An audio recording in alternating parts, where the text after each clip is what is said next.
ನಮಸ್ಕಾರ. ಈಗ ತೋರಿಸ್ಕೊಡ್ತಾ ಇರ್ತಕ್ಕಂಥ ಅಭ್ಯಾಸ ನಮ್ಮ ಇಮ್ಯುನಿಟಿ ಪವರನ್ನು ಹೆಚ್ಚಿಸುವಲ್ಲಿ ಸಹಕಾರಿಯಾಗ್ತಕ್ಕಂಥದ್ದು.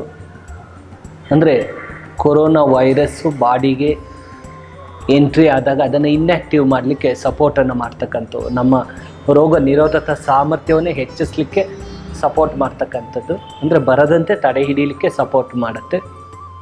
ಹಾಗೆ ಕೊರೋನಾ ಪಾಸಿಟಿವ್ ಇರ್ತಕ್ಕಂಥವ್ರಿಗೂ ಸಹ ನೆಗೆಟಿವನ್ನು ತರಲಿಕ್ಕೆ ಸಪೋರ್ಟನ್ನು ಮಾಡುತ್ತೆ.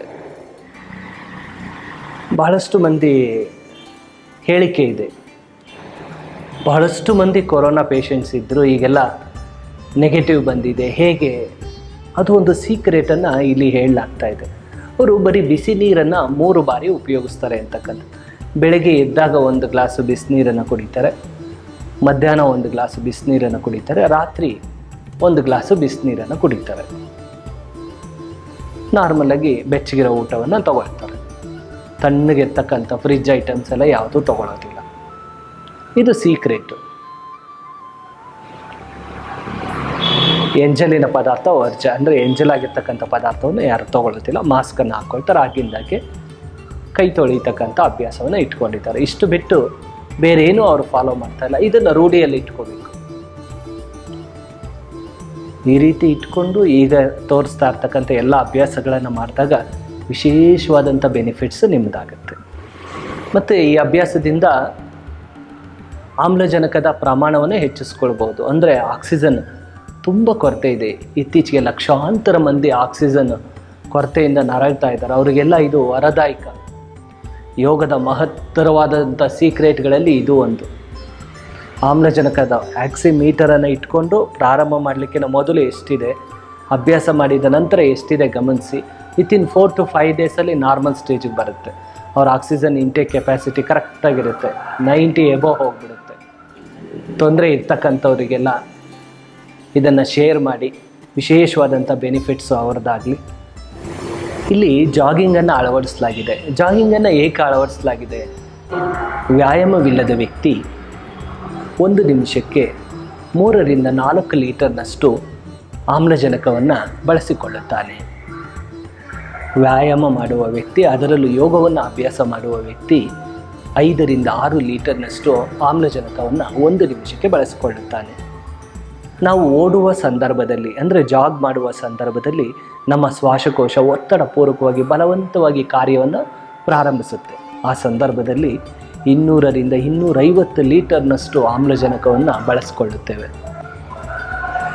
ಹಾಗಾಗಿ ಪ್ರತಿದಿನ ಪ್ರಾರಂಭ ಮಾಡುವ ಮೊದಲು 2 ನಿಮಿಷ ಜಾಗಿಂಗನ್ನು, ಅಂದರೆ ಸ್ಪಾಟ್ ಜಾಗಿಂಗ್, ಅಂದರೆ ನಿಂತಲೇ ಓಡುವ ಅಭ್ಯಾಸವನ್ನು ಮಾಡಬೇಕು.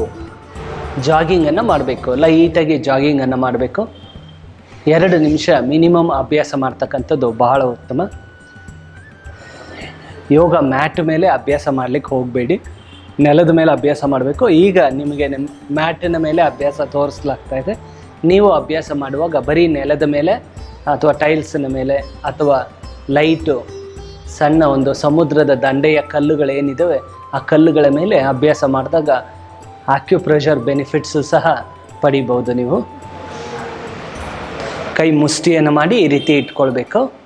ಹೀಗೆ ನಿಧಾನಕ್ಕೆ ಜಾಗಿಂಗನ್ನು ಮಾಡಬೇಕು. ಈ ಕೈ ಬಂದಾಗ ಈ ಕಾಲು ಮುಂದೆ ಬರಬೇಕು, ಈ ಕಾಲು ಬಂದಾಗ ಈ ಕೈ ಮುಂದೆ ಬರಬೇಕು. ಅಂದರೆ ಬಲಗಾಲಿಗೆ ಎಡಗೈ, ಎಡಗಾಲಿಗೆ ಬಲಗೈ. ತುಂಬ ಫೋಕಸ್ ಮಾಡಿ ಜಾಗ್ ಮಾಡಲಿಕ್ಕೆ ಹೋಗಬೇಡಿ, ಎಲ್ಲ ಮಿಸ್ಟೇಕ್ ಆಗುತ್ತೆ. ಸೊ ನೀವೇನು ಮಾಡ್ತಾಯಿದ್ದೀರ ಅದನ್ನು ಮಾಡಿ, ಕಾಲಲ್ಲಿ ಕೈಯನ್ನು ಸ್ವಲ್ಪ ಗಮನ ಇಟ್ಟು ಚೇಂಜ್ ಮಾಡಲಿಕ್ಕೆ ಪ್ರಯತ್ನಿಸಿ. ವಿಶೇಷವಾಗಿ ಬೆನಿಫಿಟ್ಸ್ ಬಂದ್ಬಿಡಿ. ಸ್ಟಾರ್ಟ್.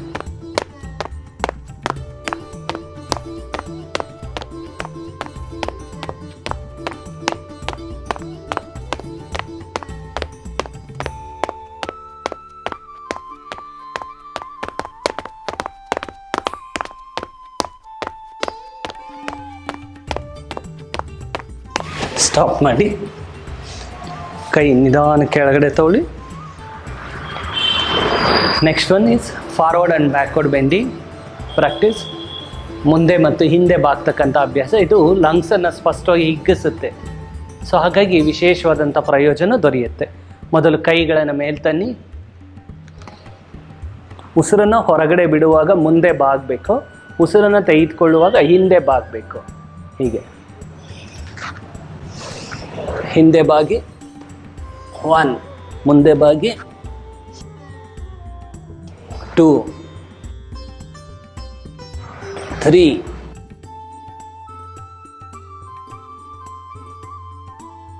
4, 5. ಹಾಗೆ ನೇರ ಬನ್ನಿ, ಕೈಗಳನ್ನು ಮುಂದೆಯಿಂದ ಕೆಳಭಾಗಕ್ಕೆ ತನ್ನಿ, ಕಣ್ಣವೆಗಳನ್ನು ಮುಚ್ಚಿ ವಿಶ್ರಾಂತಿಯನ್ನು ಕೊಡಿ. ಮುಂದಿನ ಅಭ್ಯಾಸ ಈಗ ಟೈಗರ್ ಬ್ರೀತಿಂಗನ್ನು ಅಭ್ಯಾಸ ಮಾಡೋಣ. ವ್ಯಾಘ್ರ ಉಸಿರಾಟ. ಸ್ಪಷ್ಟವಾಗಿ ಈ ಸ್ಥಿತಿಗೆ ಬರಬೇಕು. ಕಾಲುಗಳು ದೂರ ಇರಲಿ, ಕಾಲು ಬೆರಳನ್ನು ಹಿಂದೆ ತಗೋಬೇಕು. ಉಸಿರನ್ನು ತೆಗೆದುಕೊಳ್ಳುವಾಗ ತಲೆ ಎದೆಯನ್ನು ಮೇಲ್ ತನ್ನಿ, ಬೆನ್ನು ಒಳಭಾಗಕ್ಕೆ ಹೋಗಲಿ. ಉಸಿರನ್ನು ಹೊರ ಬಿಡುವಾಗ ಅಂದರೆ ತಲೆಯನ್ನು ಒಳಭಾಗಕ್ಕೆ ತಂದು ಗದ್ದವನ್ನು ಭುಜದ ಮೊಳೆಗೆ ಸೇರಿಸಿ ಬೆನ್ನನ್ನು ಮೇಲೆ ಮಾಡಬೇಕು.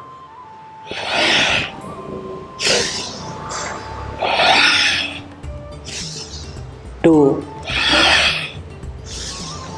3, 4, 5. ಹಾಗೆ ವಜ್ರಾಸನದಕ್ಕೆ ಬನ್ನಿ. ಈ ರೀತಿ 30 ಟೈಮ್ಸ್ ಅಭ್ಯಾಸ ಮಾಡಬೇಕು. ಮೊದಲಲ್ಲಿ 10 ಸಲ ಅಭ್ಯಾಸ ಮಾಡಿ, 30 ಸಲ ಅಭ್ಯಾಸ ಮಾಡಿದಲ್ಲಿ ಹೆಚ್ಚು ಪ್ರಯೋಜನವನ್ನು ಪಡಿಬೋದು. ಮುಂದಿನ ಅಭ್ಯಾಸ ಟೈಗರ್ ಬ್ರೀತಿಂಗ್ ಪಾರ್ಟ್ 2. ಕೈಗಳನ್ನು ಮುಂದೆ ತನ್ನಿ, ಹಾಗೆ ಮುಂದೆ ಅಳವಡಿಸಿ, ಮಂಡಿಗಳು ದೂರ ಬರಲಿ. ಉಸಿರನ್ನು ತೆಗೆದುಕೊಳ್ತಾ ತಲೆ ಎದೆ ಮೇಲೆ ತಗೊಳ್ಳಿ. ಹಾಗೆಯೇ ಕಾಲನ್ನು ಹಿಂದೆ ತನ್ನಿ, ಎಡಗಾಲು ಪೂರ್ತಿಯಾಗಿ ಮೇಲೆ ಹೋಗಲಿ. ಉಸಿರನ್ನು ಹೊರಗಡೆ ಬಿಡ್ತಾ ಕಾಲನ್ನು ಮುಂದೆ ತರಬೇಕು. ಕಾಲು ನೆಲಕ್ಕೆ ಟಚ್ ಮಾಡಿ, ಹಣೆ ಟಚ್ ಮಾಡಿ. ಉಸಿರು ತಗೊಳ್ತಾ ನಿಧಾನ ಕಾಲು ಮೇಲೆ ತಗೊಳ್ಳಿ, ತಲೆ ಎದೆ ಮೇಲೆ ತರಬೇಕು. ಉಸಿರನ್ನು ಹೊರಗಡೆ ಬಿಡ್ತಾ ನಿಧಾನ ಕಾಲನ್ನು ಮುಂದೆ ತನ್ನಿ, ಹಣೆ ಮಂಡಿಗೆ ಸೇರಿಸಿ. 2 ಟೈಮ್ಸ್ ಆಗಿದೆ. 5 ಟೈಮ್ಸ್. ಉಸಿರು ತಗೊಳ್ತಾ ನಿಧಾನ ಕಾಲು ಹಿಂದೆ ತಗೊಳ್ಳಿ, ತಲೆ ಮೇಲೆ ತರಬೇಕು. ಉಸಿರನ್ನು ಹೊರಗಡೆ ಬಿಡ್ತಾ ಕಾಲನ್ನು ಮುಂದೆ ತನ್ನಿ. Next one. ಹಾಗೆ ಕಾಲು ಹಿಂದೆ ತಗೊಳ್ಳಿ, ತಲೆ ಎದೆ ಮೇಲೆ ಬರಲಿ, ಪೂರ್ತಿ ಲಂಗ್ಸ್ ಸಿಗಬೇಕು. ಉಸಿರು ಹೊರಗಡೆ ಬಿಡ್ತಾ ಕಾಲು ಮುಂದೆ ತಗೊಳ್ಳಿ. ಉಸಿರು ತಗೊಳ್ತಾ ನಿಧಾನಕ್ಕೆ ಕಾಲು ಹಿಂದೆ ತಗೊಳ್ಳಿ. ಲಾಸ್ಟ್ ರೌಂಡ್ ಇದ್ದು ಉಸಿರು ಹೊರಗಡೆ ಬಿಡ್ತಾ ಕಾಲು ಮುಂದೆ ತರಬೇಕು. ಹಾಗೆ ವಜ್ರಾಸನಕ್ಕೆ ಬನ್ನಿ, ಕಾಲು ಹಿಂದೆ ತಗೊಳ್ಳಿ. ಇದು 5 ಟೈಮ್ಸ್ ಆಗಿದೆ. ಹಾಗೆ ನೀವು 10 ಟೈಮ್ಸ್ ಅಭ್ಯಾಸ ಮಾಡಬೇಕು. ಎಡಗಾಲು 5 ಸಲ, ಬಲಗಾಲು 5 ಸಲ ಪ್ರಥಮದಲ್ಲಿ ಅಭ್ಯಾಸ ಮಾಡಬೇಕು. ನಂತರ 10 ಸಲ ಅಭ್ಯಾಸ ಮಾಡಬೇಕು. ಮುಂದೆ ಕೈಗಳನ್ನು ತಗೊಳ್ಳಿ, ಮುಂದೆ ಕೊಡಿ, ಕಾಲು ದೂರ ಬರಲಿ. ಉಸಿರನ್ನು ತೆಗೆದುಕೊಳ್ತಾ ಬಲಗಾಲು ಹಿಂದೆ ತಗೊಳ್ಳಿ, ತಲೆ ಎದೆ ಮೇಲೆ ಹೋಗಲಿ. ಉಸಿರನ್ನು ಹೊರಗಡೆ ಬಿಡ್ತಾ ಕಾಲು ಮುಂದೆ ತಗೊಳ್ಳಿ. ಹಾಗೆ ವಜ್ರಾಸನಕ್ಕೆ ಬನ್ನಿ.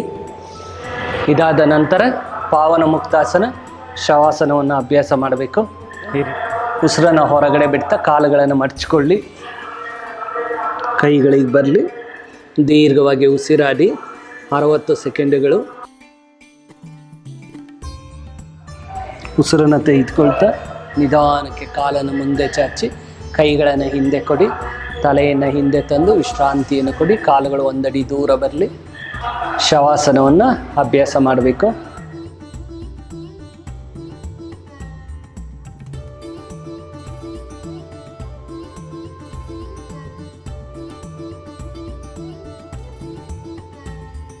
ಕಾಲುಗಳನ್ನು ಕೂಡಿಸಿ, ಕೈಗಳ ದೇಹದ ಪಕ್ಕಕ್ಕೆ ಬರಲಿ.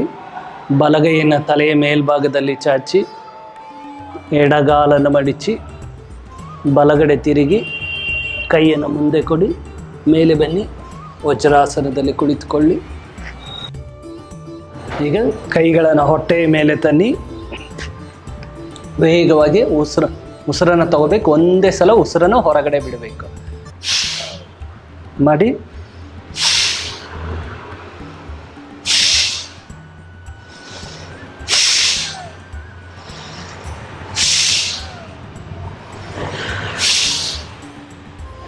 ಉಸಿರನ್ನು ವೇಗವಾಗಿ ಹೊರಗಡೆ ಬಿಡಬೇಕು. ವಿ ಶುಡ್ ಪ್ರಾಕ್ಟೀಸ್ 10 ಟೈಮ್ಸ್, 10 ಸಲ ಅಭ್ಯಾಸ ಮಾಡಬೇಕು. ಕೈಯನ್ನು ಚಿನ್ಮುದ್ರಾ ಸ್ಥಿತಿಗೆ ತನ್ನಿ, ವಿಶ್ರಾಂತಿಯನ್ನು ಕೊಡಿ. ಭಸ್ತ್ರಿಕಾ ಪ್ರಾಣಾಯಾಮ 3ನೆಯ ಭಾಗವನ್ನು ಅಭ್ಯಾಸ ಮಾಡೋಣ. ಕೈಗಳನ್ನು ಹೀಗೆ ಮೇಲೆ ತರಬೇಕು. ಉಸಿರನ್ನು ಹೊರಗಡೆ ಬಿಡುವಾಗ ಕೈಗಳನ್ನು ಕೆಳಭಾಗಕ್ಕೆ ತರಬೇಕು. ಮತ್ತೆ ಕೈ ಮೇಲೆ ತಗೊಳ್ಳಿ, ಮತ್ತೆ ಕೈ ಮೇಲೆ ತಗೊಳ್ಳಿ. Do it fast 10 times.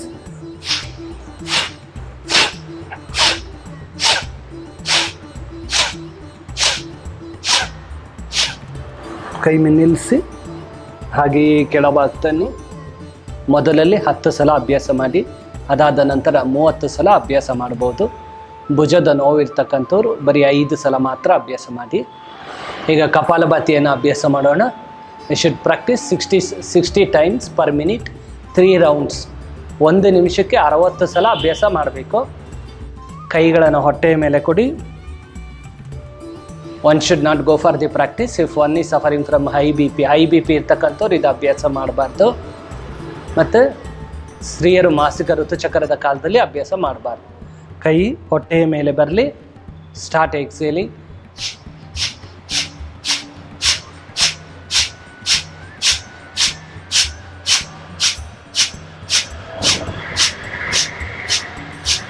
ನಿಲ್ಲಿಸಿ ಹಾಗೆಯೇ ಕೈ ಮುಂದೆ ತಗೊಳ್ಳಿ. ರಿಲ್ಯಾಕ್ಸನ್ನು ಮಾಡಿ. ಎಡಗೈನಲ್ಲಿ ಚಿನ್ಮುದ್ರ, ಬಲಗೈನಲ್ಲಿ ನಾಸಿಕ ಮುದ್ರವನ್ನು ಅಳವಡಿಸ್ಕೊಳ್ಳಿ. ಮಹಾಪ್ರಾಣಾಯಾಮ ಅಥವಾ ನಾಡಿ ಶೋಧನ ಪ್ರಾಣಾಯಾಮ ಎಂದು ಕರೆಯಲಾಗಿದೆ. ಇದನ್ನು ಅನುಲೋಮ ವಿಲೋಮ ಪ್ರಾಣಾಯಾಮ ಎಂದು ಸಹ ಕರೆಯಲಾಗಿದೆ. ವಿಶೇಷವಾದಂಥ ಅಭ್ಯಾಸ, ಹೆಚ್ಚು ಪ್ರಯೋಜನಗಳನ್ನು ಒಳಗೊಂಡಿರುವುದರಿಂದ ಮಹಾಪ್ರಾಣಾಯಾಮ ಎಂದು ಕರೆಯಲಾಗಿದೆ. ದೇಹದಲ್ಲಿ ಇರ್ತಕ್ಕಂಥ 72,000 ನಾಡಿಗಳನ್ನು ಶುಚಿಗೊಳಿಸಲಿಕ್ಕೆ ಸಹಕಾರಿಯಾಗುತ್ತೆ. ಹಾಗಾಗಿ ನಾಡಿ ಶೋಧನ ಪ್ರಾಣಾಯಾಮ ಎಂದು ಕರೆಯಲಾಗಿದೆ. ನರಗಳ ವ್ಯಾಧಿಯನ್ನು ದೂರ ಮಾಡುವಲ್ಲಿ ಸಹಕಾರಿಯಾಗುತ್ತೆ. ಆಮ್ಲಜನಕದ ಪ್ರಮಾಣವನ್ನು ಪೂರ್ತಿಯಾಗಿ ಹೆಚ್ಚಿಸಲಿಕ್ಕೆ ಸಪೋರ್ಟನ್ನು ಮಾಡುತ್ತೆ. ಹಾಗಾಗಿ ಅನುಲೋಮ ವಿಲೋಮ ಪ್ರಾಣಾಯಾಮ ಎಂದು ಕರೆಯಲಾಗಿದೆ. ಕೈ ಈ ರೀತಿ ತಗೊಳ್ಳಿ. ಬಲಗೈ ಹೆಬ್ಬೆರಳಿನಿಂದ ಮುಚ್ಚಿ, ಬಲಗೈ ಹೆಬ್ಬೆರಳಿನಿಂದ ಬಲ ಹೊರಳೆ ಮುಚ್ಚಬೇಕು. ಎಡಗಡೆ ಉಸಿರನ್ನು ತಗೊಳ್ಳಿ. ನಿಧಾನಕ್ಕೆ ಬಲಗಡೆ ಬಿಡಿ. ಬಲಗಡೆ ತೆಗೆದುಕೊಳ್ಳಿ. ಮೂಗಿನ ಎಡ ಹೊರಳೆಯಲ್ಲಿ ಬಿಡಿ. ಮೂಗಿನ ಎಡ ಹೊರಳೆಯಲ್ಲಿ ತೆಗೆದುಕೊಳ್ಳಿ. ಮೂಗಿನ ಬಲ ಹೊರಳೆಯಲ್ಲಿ ಬಿಡಿ. ಬಲ ಹೊರಳೆಯಲ್ಲಿ ತೆಗೆದುಕೊಳ್ಳಿ. ಎಡ ಹೊರಳೆಯಲ್ಲಿ ಬಿಡಿ.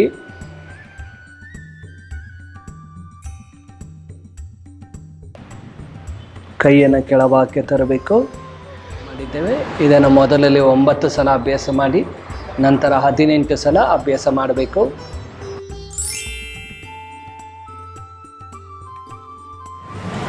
ಈಗ ತಿಳಿಸ್ಕೊಡ್ತಾ ಇರ್ತಕ್ಕಂಥ ಮತ್ತೊಂದು ವಿಶೇಷವಾದ ಅಭ್ಯಾಸ ಅಂದಲ್ಲಿ ಆಮ್ಲಜನಕವನ್ನು ಮಲಗುವ ಭಂಗಿಯನ್ನು ಬದಲಾಯಿಸಿ ಹೆಚ್ಚಿಸ್ಕೊಳ್ಬೋದು. ಒಂದು ಕಾಲತ್ರ ಇರಬೇಕು, ಮತ್ತೊಂದು ಹೊಟ್ಟೆ ಭಾಗದ ಹತ್ರ ಇರಬೇಕು. ಇಲ್ಲಿ ಸೊಂಟದ ಭಾಗಕ್ಕೆ ಬರಬೇಕು, ಮತ್ತೊಂದು ತಲೆ ಹತ್ರ ಬರಬೇಕು. ಹೀಗಿಟ್ಟು ನೋಡಿ, ಮಲಗುವ ರೀತಿಯನ್ನು ನೋಡ್ಕೊಳ್ಳಿ. ಈ ರೀತಿಯಲ್ಲಿ ಕಾಲು ಹೀಗೆ ಬರಬೇಕು. ಹೀಗೆ ಇದು ಹೊಟ್ಟೆಯ ಮೇಲೆ ಬರಲಿ. ನಂತರ ಈ ರೀತಿ ಇಟ್ಕೊಂಡು ಮಲಗಬೇಕು. ಹೀಗೆ ಈ ರೀತಿ ಮಲಗಬೇಕು.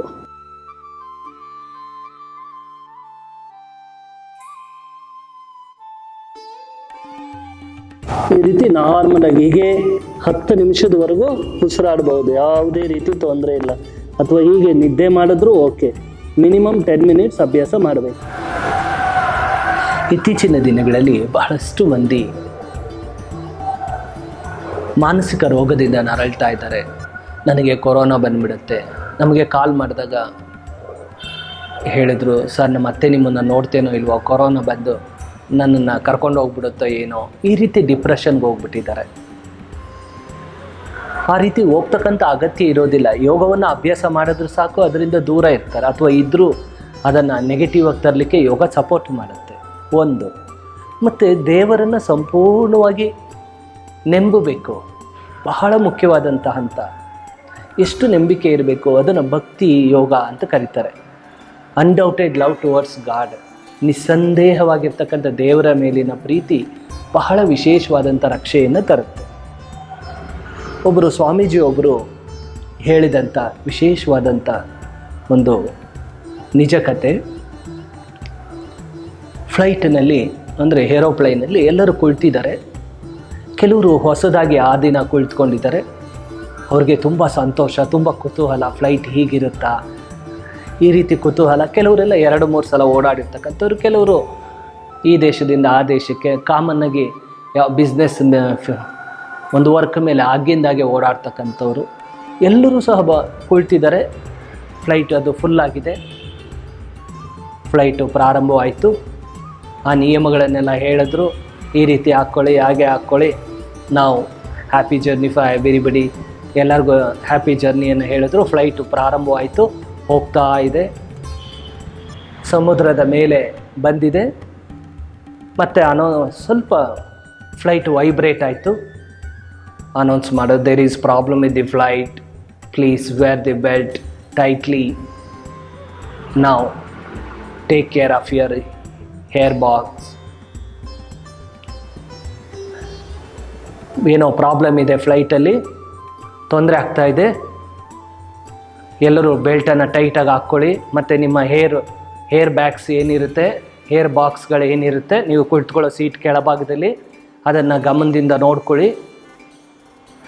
ಎಲ್ಲರಿಗೂ ಅಳಲಿಕ್ಕೆ ಪ್ರಾರಂಭ ಮಾಡಿದ್ರು. ಕೆಲವರೆಲ್ಲ ಕಿರ್ಚಾಡ್ತಾ ಇದ್ದಾರೆ, ಓ ನನ್ನ ಹೆಂಡ್ತಿಗೆ ಫೋನ್ ಮಾಡಬೇಕು, ನನ್ನ ಗಂಡನಿಗೆ ಫೋನ್ ಮಾಡಬೇಕು, ನನ್ನ ಮಗನಿಗೆ ಫೋನ್ ಮಾಡಬೇಕು, ಕೆಲವ್ರು ನನ್ನ ಅಮ್ಮಂಗೆ ಫೋನ್ ಮಾಡಬೇಕು, ಈ ರೀತಿ ಒದ್ದಾಡ್ತಾ ಇದ್ದಾರೆ. ಓ ನಾವೆಲ್ಲ ಸತ್ತೋಗ್ತೇವೋ ಏನೋ. ಎಲ್ಲರೂ ಒತ್ತಡದಲ್ಲಿ ಆ ಫ್ಲೈಟ್ ತುಂಬಿದೆ.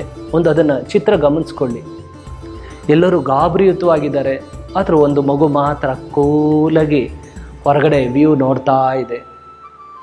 ಒಬ್ಬ ಹತ್ರ ಹೋಗಿ ನೋಡ್ದ, ಮಗು ಇಮ್ಮೆಚೂರ್ ಆಗಿದೆಯಾ ಅಂತ. ಇಲ್ಲ, ಮಗು ಸ್ವಲ್ಪ ದೊಡ್ಡದೇ. ಆ ಮಗುಗೆ ಹೇಳ್ದ, ಈ ಫ್ಲೈಟ್ ಏನೋ ಬಿದ್ದೋಗೋ ಸಾಧ್ಯತೆ ಇದೆ ಅಂತ ಹೇಳ್ತಾ ಇದ್ದಾರೆ. ಅಂದರೆ ಹೌದು, ನನಗೆ ಕೇಳಿಸ್ತು. ಮತ್ತು ಇಷ್ಟೊಂದು ಕೂಲಾಗಿ ಕುಳಿತುಕೊಂಡಿದ್ದೀಯಾ? ಮಗು ಹೇಳ್ತು, ಫ್ಲೈಟ್ ಪೈಲಟು ನಮ್ಮ ಫಾದರು. ಏರೋಪ್ಲೈನನ್ನು ಓಡಿಸ್ತಾ ಇರ್ತಕ್ಕಂಥದ್ದು ನನ್ನ ತಂದೆ. ಹಾಗಾಗಿ ನನಗೆ ಭರವಸೆ ಇದೆ, ಅವರು ಏರ್ಪೋರ್ಟಿಗೆ ತಗೊಂಡು ಹೋಗ್ತಾರೆ ಅಂತಕ್ಕಂಥದ್ದು. ಎಷ್ಟು ಕೂಲಾಗಿ ಕುಳಿತಿದೆ ಅಂದರೆ, ನನ್ನ ತಂದೆ ಓಡಿಸ್ತಾ ಇದ್ದಾರೆ, ಏನೂ ತೊಂದರೆ ಆಗೋದಿಲ್ಲ.